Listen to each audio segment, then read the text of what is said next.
میرے نبی نے فرمایا جعلت قرۃ عین فی الصلاۃ، میری آنکھوں کی ٹھنڈک نماز۔ کیا آپ نے صرف رمضان میں نماز فرض کی تھی؟ کیا صرف جمعے کی نماز فرض کی تھی؟ کیا آپ پانچوں نمازوں کے امام نہ تھے؟ کیا آپ نے پانچوں نمازیں خود نہیں پڑھائیں؟ جب دنیا سے جانے کا وقت آیا اور بیماری نے اٹھنے نہ دیا تو پھر صدیق کو حکم دیا میرے مصلی پہ کھڑے ہو کے نماز پڑھا۔ پہلا سوال نماز ہے، کربلا میں معاف نہیں ہے تو کمرے میں معاف کیسے ہوگی؟ کربلا میں معاف نہیں ہے تو گھر میں معاف کیسے ہوگی؟ دفتر میں معاف کیسے ہوگی؟ اسلام کا دوسرا رکن نماز ہے جو بڑی مظلوم ہے کہ چھوڑی جا چکی ہے۔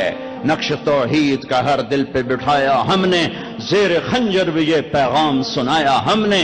کبھی امت کی یہ شان تھی ایک ہی صف میں کھڑے ہو گئے محمود و عیاض، نہ کوئی بندہ رہا نہ کوئی بندہ نماز۔ آ گیا عین لڑائی میں اگر وقت نماز، قبلہ رو ہو کے کھڑی ہو گئی قوم ہجر۔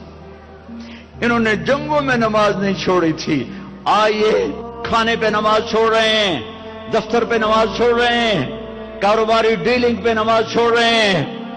نماز نہ چھوڑنا، نماز نہ چھوڑنا۔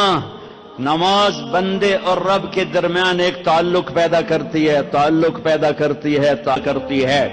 کلمہ توحید، معرفت، پہچان، نماز تعلق۔ سبسکرائب کے بٹن پہ کلک کریں، بیل کے آئیکن پہ کلک کیجئے تاکہ ہر نئی ویڈیو کی نوٹیفیکیشن آپ کو مل جائے۔